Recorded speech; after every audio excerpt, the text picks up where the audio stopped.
What's up, YouTube? Welcome back. What is bullet setback? Have you ever experienced a bullet that drives itself back into the cartridge or into the casing after repeated chamberings? It starts to shrink down. It'll go from being a normal looking cartridge like this to being this little guy right here where you see it's been pushed in. This is pretty dangerous, supposedly. I mean, theoretically, what you're doing is you're compressing all the powder in there, and this supposedly can blow up most guns. I say supposedly because it's never happened to me, and I've never seen it happen with my own eyes. So I can't just say that it happens for sure because I've never witnessed it. But I believe it because what you're doing is you're compressing that load of powder, you're changing around how much pressure happens when it finally ignites, and you can really damage your firearm by doing this. Now, this is Hornady Critical Defense. And in particular, I've chambered this box here. I have a whole bunch here that I've chambered repeatedly in my 1911 Remington R1. The 1911 specifically has a problem with bullets slamming really hard into the feed ramp or the chamber. So they almost always after repeated chamberings will start to get set back a little bit. You need to put a crimp on a bullet to stop it from setting back, but no matter how hard of a crimp you put, eventually if you keep doing it with a 45, especially 1911, you're gonna do it. All guns, I suppose, can do it, depending on their style, but it definitely happens with this firearm. So what we've done is we've measured each one of these rounds, and we're gonna put them through the chronograph. So we've measured the setback, we're gonna see what kind of velocity we get with each setback. We're gonna see how high the pressure gets.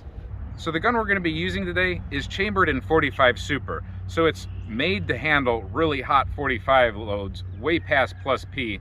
And these are critical duty or critical defense, not duty. So they're not plus P.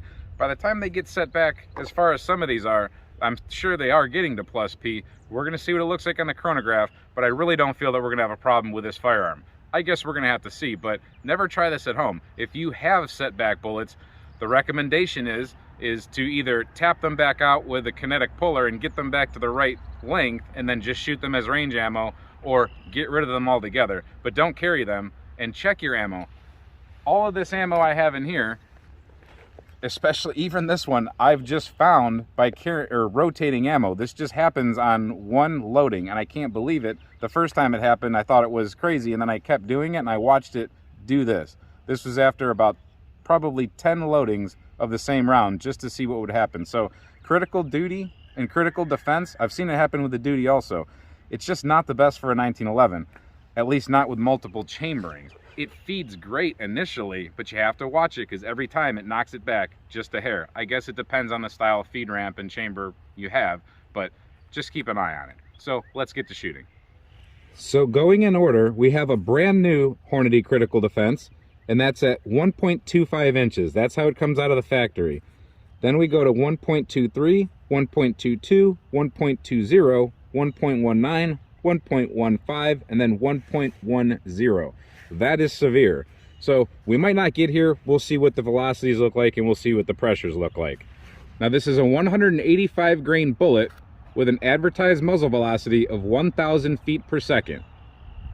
So we're 5 feet off the chronograph, and hopefully it cooperates with us today. Otherwise, this is going to be a junk test.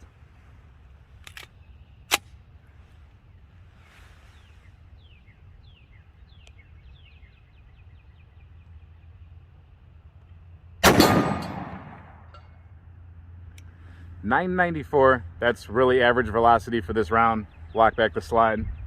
Good to go. So now we're at 1.23.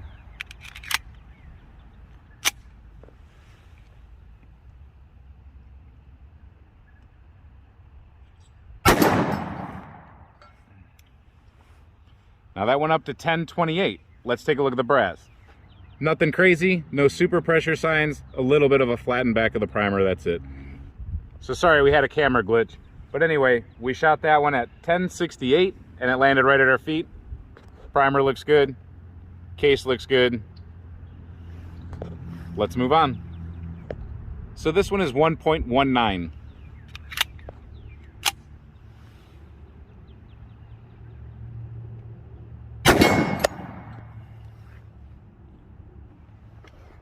So we're at 1080 with that one.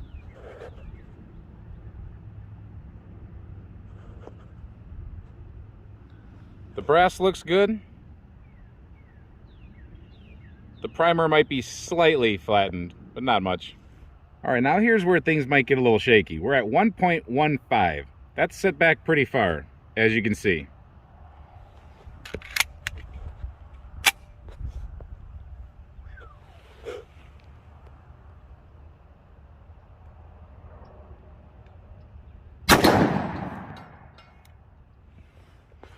$11.18, we definitely had an increase in velocity there, which means an increase in pressure. Let me grab that cartridge that went a little bit farther.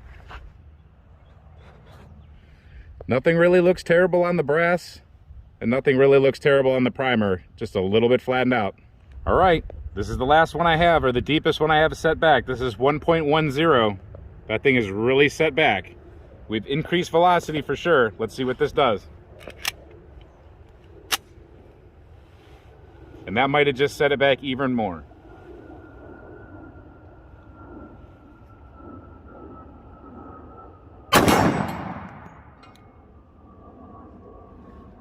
Well, 11.62. I felt something come back and hit my lip. Don't know what that was. And the brass came out of there pretty good, but it bounced. So let me grab the brass. All right, the brass doesn't look super terrible. We have just a hair of a flattened primer. I'd say maybe a little bit more. The most of all of them, maybe. But you be the judge. Our velocity, 11.62. That's quite a lot more than the 900 or the close to 1,000 that we started with. So that's a big difference. Okay. So the one on the left is pretty much a normal one. And that's a little bit rounded primer in there. And the one on the right is the one that was set all the way back. So that just shows you a little indication of pressure. But other than that, the brass looks good. Or the nickel plated brass. So what did we learn? We learned that bullet setback and increased velocity / increase in pressure is real. It's evidence right here by the numbers. So would you want to, run one of those setback bullets in your average 45? I don't think so. That's really spiking the pressure. Like I said, this is chambered in 45 Super. It can handle that. It can handle way more than what we just did to it now. But the brass itself might not be able to handle that, and you might have a rupture and blow out the magazine. That is a risk we did run today. If you like the kind of stuff we do here at The Turkey's Opinion, please click like, share, and subscribe. Thanks for watching, and until next time, stay safe, have fun, and keep shooting.